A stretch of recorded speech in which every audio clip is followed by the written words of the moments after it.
नमस्कार साथियों, मैं आचार्य रमेश दसमान आपका स्वागत करता हूं मेरे इस वीडियो चैनल जिसका नाम है ज्योतिष दृष्टि। साथियों, बड़ा अच्छा लगता है जब आप टेलीफोनिकली बात करते हैं या व्हाट्सएप में मुझे मैसेज भेज करके अपनी समस्याओं का समाधान पूछते हैं। मैं अपने विचारों से मेरी कोशिश रहती है कि बहुत सरल उपाय और सही सटीक उपाय आपको बताएं ताकि आप विधिवत कर सकें।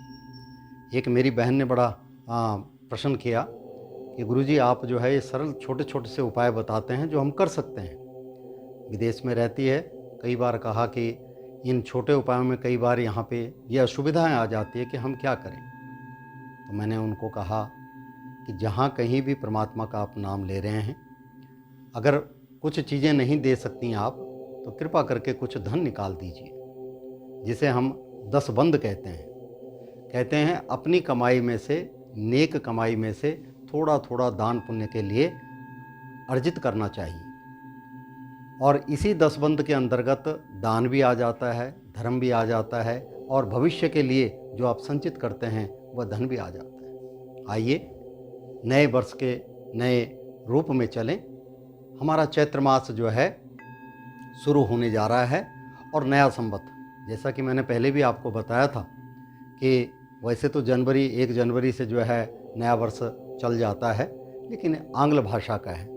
हमारा नया वर्ष तो जीवन के साथ में जुड़ा हुआ है। चारों तरफ खुशहाली, आनंद, प्रतिभूतता बनी रहती है। इस नए वर्ष की शुरुआत जो है ये 9 अप्रैल से होगी, जिसे हम चैत्र प्रतिपदा शुक्ल पक्ष पहला नवरात्र है और आदि शक्ति के द्वारा ही इसकी पूजा अर्चना होती है। जहाँ पर भी शक्ति का प्रथम स्वरूप होता है, शक्ति के द्वारा ही पूरा संसार चलता है और यही शक्ति आपको अनेक प्रकार का लाभ देती है। देखिए, अगर शरीर में शक्ति न हो, ताकत न हो तो शरीर काम कर पाएगा। इसीलिए शक्ति की उपासना सर्वप्रथम है। तो चैत्र प्रतिपदा शुक्ल पक्ष, जिसे हम नया संवत भी कहते हैं, इसी नए संवत के अंतर्गत अनेक प्रकार की क्रियाएं होती हैं जो हमें संसार में उन्मादित करती है। और ये नया वर्ष आप सभी के लिए शुभ संवत हो, शुभ लाभदायक हो, आनंददायक हो। इन्हीं वृत्ति के साथ में चलते हैं। जैसे कि मैंने पीछे आपको बताया कि मेरा नवरात्रि के ऊपर एक वीडियो विशेष आ रहा है, इसको आप देखिए। मैं आपसे रूबरू हो रहा हूँ इस नवरात्रों के लिए। 4 प्रकार के नवरात्रे माने गए हैं, 4 भाव से। पहला नवरात्रा माघ मास में और नए संवत में तो हम शुरू करते हैं चैत्र मास से। चैत्र मास में नवरात्रि की शुरुआत हो जाती है, जो कि 9 तारीख से होगी। इस समय शुभदायक तिथि और शुभदायक समय क्या है? आपने घट स्थापना करनी है तो प्रातःकाल सूर्य उदय के साथ ही, वैसे तो 6 बजे से लेकर के 2 बजे के मध्य कभी भी आप घट स्थापना कर सकते हैं। पहला मुहूर्त 6 बजे से लेकर के 9 बजे तक है, थोड़ा सा अंतराल दीजिए। 9 बजे से दूसरा जो है 11 बजे तक है और तीसरा जो है 11 बजे से 2 बजे तक। इनके मध्य आप घट स्थापना कर सकते हैं। घट स्थापना में करना क्या होता है? रोली मोली दीपक जलाइए, धूप, और अगर आप आचार्य को बुलाते हैं तो कर्म कर देता है, आपको एक सामग्री लिख देता है। थोड़ा सा कोई बर्तन ले लीजिए या ज़मीन पे आप थोड़ा सा रेत बिछा करके उनमें खेतरी, जिसे हम जौ कहते हैं, जौ बीजिए। कहते हैं ये खुशहाली के लिए होता है, आनंद की प्रतिभूति होती है। जिस घर में समृद्धि रहती है, सुख समृद्धि बनी रहती है, जो परिपूर्ण खिल जाते हैं। एक कलश रखिए, उसके ऊपर थोड़ा सा जल डालिए, गंगा जल डालिए, थोड़े उसमें चावल, सुपारी, लौंग, इलायची डाल करके और उसमें कुछ दक्षिणा रख दीजिए। तत्पश्चात अगर आम के पत्ते मिल जाते हैं, आम्र पल्लव रख करके उसके ऊपर नारियल, उस पर चुनरी बांध दीजिए। माँ भगवती जगदम्बा का ध्यान करते हुए सर्वमंगल मांगल्ये शिवे सर्वार्थ साधिके शरणे त्र्यंबके गौरी नारायणी नमस्तुते। ऐसा ध्यान करते हुए और उस जो वेदी आपने बनाई है जिसमें जौ बीजे हुए हैं उसके ऊपर कलश रख दिया, कलश के ऊपर आम्रपत्र रख दिए, आम्रपत्र के ऊपर चुनरी से बंधा हुआ नारियल, आजकल पानी वाला नारियल मिल जाता है तो उसे रखिए, क्योंकि बाद में उसे प्रसाद के रूप में सभी में बांट दीजिए। इस प्रकार से 9 दिन तक भगवती की उपासना कीजिए। विशेषतः शास्त्र में जो है अष्टमी तक जो है भगवती की उपासना की जाती हैं। 9वीं जो है सिद्धदात्री है, योगदात्री। इस प्रकार से अष्टमी को जो है कंजके बुला करके, छोटी छोटी कन्याओं को बुला करके, अगर आप खीर पूरी इत्यादि बनाते हो तो जो भी बना करके प्रसाद उनको दीजिए। और आजकल के चलन चल रहा है खीर पूरी हलवा कम लोग प्रयोग करते हैं, तो जो उनको सुविधानुसार जो चीज़ें हैं उनको दीजिए। पुस्तकें दीजिए, पेंसिल दीजिए, रुमाल दीजिए, या जो भी खाने की चीज़ें दीजिए, फल दीजिए। तो इस प्रकार देने से उनकी पूजा कीजिए। कहते हैं आदि शक्ति की पूजा करने से सभी प्रकार के मनोरथ पूरे हो जाते हैं। तो आइए, चैत्र मास 9 अप्रैल 2024 को शुरू होगा, 2024 को शुरू होगा। इस चैत्र मास के अंतर्गत अनेक प्रकार के लाभ, अनेक प्रकार की उन्नति आपको प्राप्त होगी। इस प्रकार से पूजन विधि करके, भगवती का ध्यान करके, तिलक इत्यादि लगा करके, धूप बत्ती जला करके, कई लोग अखंड ज्योत जला देते हैं, लेकिन आजकल क्योंकि नौकरी पेशे में जा रहे हैं तो कई बार सुविधा नहीं हो पाती, तो कृपा करके उसी समय जब आप पूजा अर्चना करते हैं उस समय भगवती का ध्यान कीजिए, ज्योत बत्ती कीजिए और उसके बाद अपनी नौकरी पर, अपने कार्य पे जा सकते हैं। तो ये तो चैत्र मास का था। और उसके बाद दूसरे नवरात्रे जो होते हैं वो नवरात्रे आते हैं आषाढ़ में। नैना देवी के हम जो है नवरात्रे चलते हैं। इनको गुप्त नवरात्रा कहते हैं, अर्थात नवरात्रे तो हैं लेकिन ये ज़्यादा प्रचलित नहीं। तीसरे नवरात्रे आते हैं अशूज में। शक्ति की उपासना इस नवरात्रों में की जाती है। और चौथा नवरात्र आता है माघ के महीने में। तो पहले नवरात्रे में जो कि चैत्र मास का है, इन नवरात्रों में यदि संतान होने में कोई दिक्कत आ रही है, उद्भव नहीं हो रहा है, उन्नति नहीं हो रही है, तो देखा आपने पृथ्वी भी इस नवरात्र के अंतर्गत चारों तरफ प्रफुल्लित रहती है। इस प्रकार जिनको संतान में असुविधा हो रही है, वंश वृद्धि होने में दिक्कत हो रही है, तो इन नवरात्रों के अंतर्गत माँ भगवती की उपासना कीजिए।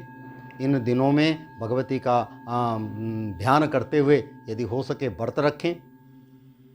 अगर नहीं हो सकता क्योंकि नौकरी में जाना होता है, कार्य में जाना होता है, क्षमता नहीं होती, तो आप पहला और एक आखिरी नवरात्र रख सकते हैं, यानी जोड़ी नवरात्रे कोई भी रख सकते हैं। कई लोग सप्तमी अष्टमी का रखते हैं, यानी सप्तमी का व्रत रखा और अष्टमी को कंजके जिमा करके व्रत को खोल दिया। कई लोग पहला नवरात्रा और सप्तमी का नवरात्र रख लेते हैं। इस प्रकार से अपने अपने विधान के अनुसार, और यदि हो सके सामर्थ्य है तो पूरे 9 के 9 नवरात्र रखिए, बड़ा लाभ मिलेगा। तो चैत्र के नवरात्रों में उन लोगों को ज़्यादा लाभ मिलता है जिनके संतान इत्यादि में दुविधा हो रही हो, वंश वृद्धि नहीं हो रही हो, नए कारोबार में तरक्की नहीं हो रही हो, तो कृपा करके इन नवरात्रों में उनका ध्यान कीजिए। परम माँ भगवती आपकी मनोकामनाएं पूर्ण करेंगी। दूसरे नवरात्रे जो आते हैं जिनको हम कहते हैं आषाढ़ के नवरात्रे। आषाढ़ के अंतर्गत विवाह इत्यादि में किन्हीं की असुविधा हो रही हो, क्योंकि शिव और पार्वती का यह समावेश है। तो ऐसे श्रावण भादों, जिसे आषाढ़ श्रावण के अंतर्गत, ऐसे माँ भगवान शंकर जी की उपासना करते हुए और वर की प्राप्ति के लिए, गृहस्थ की प्राप्ति के लिए इन नवरात्रों को रखें। इन्हें गुप्त नवरात्रे कहा जाता है। इन नवरात्रों के अंतर्गत आप अपने मनोकामना इच्छानुसार स्वरूप पति को प्राप्त कर सकते हो, पत्नी को प्राप्त कर सकते हो। तीसरे नवरात्रे आते हैं आश्विन मास के अंतर्गत। इस आश्विन मास के अंतर्गत जिनको कोर्ट कचहरी इत्यादि में जय प्राप्त करनी हो, राम जी ने भी रामेश्वरम में स्थापना करते हुए जब रावण के ऊपर विजय प्राप्ति के लिए इच्छा की कामना की तो आदि शक्ति का आवाहन किया, भगवान शंकर जी का न्यास किया और आदि शक्ति का ध्यान किया। आदि शक्ति ने उन्हें विजय प्राप्ति का वरदान दिया। तो जिन्हें कोर्ट कचहरियों में असुविधा हो रही है, कानूनी दाव पेच में दुविधा हो रही है, तो ऐसे समय में असु के नवरात्रे रखें। भगवान की कृपा से माँ जगदम्बा आपकी सभी मनोकामनाएं पूर्ण करेंगी। और चौथे नवरात्रे होते हैं महाराज माघ के। माघ के नवरात्रों में आध्यात्मिक मोक्ष प्राप्ति के लिए, यश प्राप्ति के लिए ये नवरात्रे किए जाते हैं। इनको भी गुप्त नवरात्रे कहा जाता है। इन नवरात्रों के अंतर्गत भगवान शंकर और नारायण की पूजा उपासना की जाती है। शक्ति यहाँ पर बंद है, अर्थात गुप्त है। जैसे आषाढ़ के मास में शक्ति गुप्त है, भगवती का आवाहन है लेकिन गुप्त है। और इसी प्रकार से माघ मास के अंतर्गत भी नारायण और शंकर जी की उपासना मोक्ष की प्राप्ति के लिए है। इसीलिए इसी में देखा होगा भीमाष्टमी भी आती है। भीष्म जो है उत्तरायण होकर के मोक्ष को प्राप्त होते हैं। तो जिनकी असुविधाएं चल रही हैं, शरीर में कष्ट हो रहा है, रोग छूट नहीं रहा है, प्राणांत होने में दिक्कत हो रही है, अनेक दवाइयां कर ली, अनेक प्रकार के उपाय कर लिए लेकिन लाभ नहीं मिल रहा है, तो इन माघ मास के नवरात्रों के अंदर मोक्षार्थ भाव के लिए इन नवरात्रों को रखा जाता है।